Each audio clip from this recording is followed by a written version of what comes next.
Mesdames, Messieurs, comme tous les vendredis à 20h, vous avez rendez-vous avec Brunet et les agitateurs. Les agitateurs aujourd'hui ont pour nom Virginie Leguet. Bonjour Virginie, bonsoir. Bonjour, bonsoir. Service politique de Paris Match et Jean-Luc Manot. Bonsoir Jean-Luc. Bonsoir. Merci d'être avec nous. Au programme ce soir, une up, un documentaire qui scandalise. Et mes chers agitateurs, je voudrais vous parler de ce documentaire, Hold Up, qui agite les réseaux sociaux. Le Covid-19 ne serait guère plus qu'une grippette.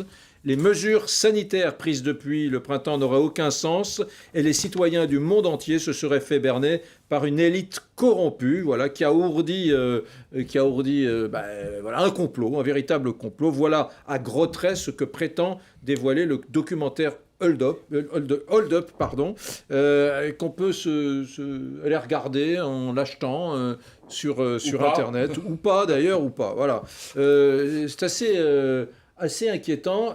Alors, un certain nombre de personnes s'expriment. Il dure 2h45, ce documentaire, et notamment un ancien ministre de la Santé, Philippe Douste-Blazy, qui n'a pas été choisi au hasard, à mon avis. Bon, il s'y exprime, mais depuis, il a regretté s'exprimer. D'ailleurs, il l'a dit avec vigueur sur un tweet, sur des messages qu'il a adressés sur les réseaux sociaux. Vous allez les voir, ces messages. Voilà. Et il l'a dit sur RTL également. Vous allez peut-être l'écouter, alors, dans ce cas, Philippe Douste-Blazy. Vous êtes fait piéger ? Oui, bien sûr. Mais c'est la raison pour laquelle je suis ici. Je l'ai fait, je dirais, de bonne foi.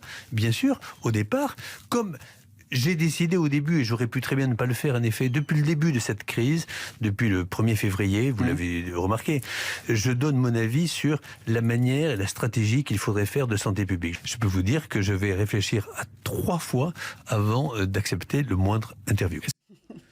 Bon, c'est un gros morceau, ça, Jean-Luc Manot, ce documentaire. Il faut qu'on en parle. C'est un gros morceau. Oui, écoutez... il aura une utilité. C'est que moi, je l'utiliserai pour montrer à mes étudiants ce qu'est exactement, dans la meilleure facture, la fake news et le complotisme.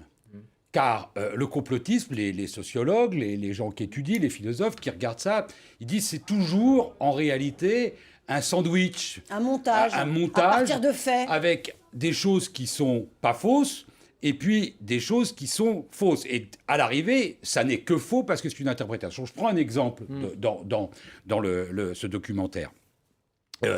On dit, le président de la République a dit il va y avoir 400 millions de morts. Et on ne sait pas s'il s'en réjouit ou pas, etc. 400 000. 400 000, pardon. Et 400 000 morts en France. 400 000 morts en France. Le président, il dit effectivement 400 000 morts. Il dit, si nous ne faisons rien... Et si nous adoptons la stratégie de l'immunité collective. Mais ça, c'est pas dans le documentaire. Donc, vous voyez, c'est toujours l'idée. On reprend un truc, on coupe. On est donc dans une... Voilà, exactement, un truc complotiste. Attendez. Jean-Luc, je vous trouve un tantinet bienveillant, je serais vous, j'aurais cranté un peu plus dans la sévérité. Je vais vous montrer un petit extrait que je trouve un peu, comment on dit attendez, on regarde mon petit extrait. Oui, c'est le tantinet. J'ai dit tantinet. Non, pas un tantinet. Regardez quand même le truc assez nauséabond de cette sociologue d'extrême gauche, Monique Pinson-Charlot, que moi j'ai déjà invité plusieurs fois dans des émissions.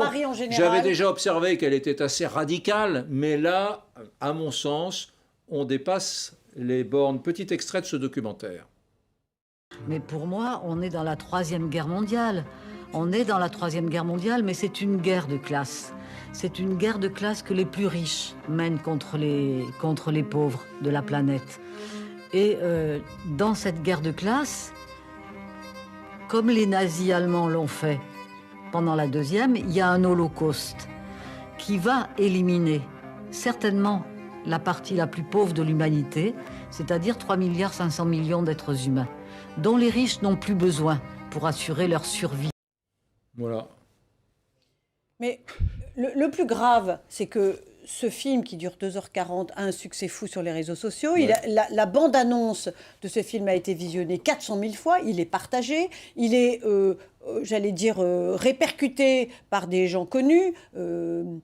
Sophie Marceau, Juliette Binoche, qui dit que c'est formidable. Et le gilet jaune, Maxime Nicole le trouve formidable alors aussi. bon, ça m'étonnerait moins déjà. Mais enfin, que des gens mettent leur notoriété au service d'un travail qui est un travail de montage, de mensonge, de manipulation. Enfin, les accusations qui sont portées sont énormes. Et les exemples de la Suède sont mal présentés. On a oublié Marion Cotillard aussi. Marion Cotillard, exactement, oui. J'ai pas Elle est assez coutumière. J'ai pas cité On s'en tout. souvient au moment du 11 septembre. Oui, je pense que Marion Cotillard est convaincue que la Terre est plate.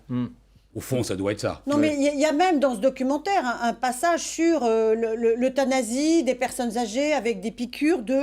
J'ai noté ce médicament de Rivotril. Bien sûr. Tout est comme ça. Quoi. Bien sûr. Voilà, on ne peut pas soigner les personnes âgées et on les pique. Non. Exactement. Je veux dire deux choses. Évidemment, D'abord, la chloroquine. je veux corriger mon tantinet.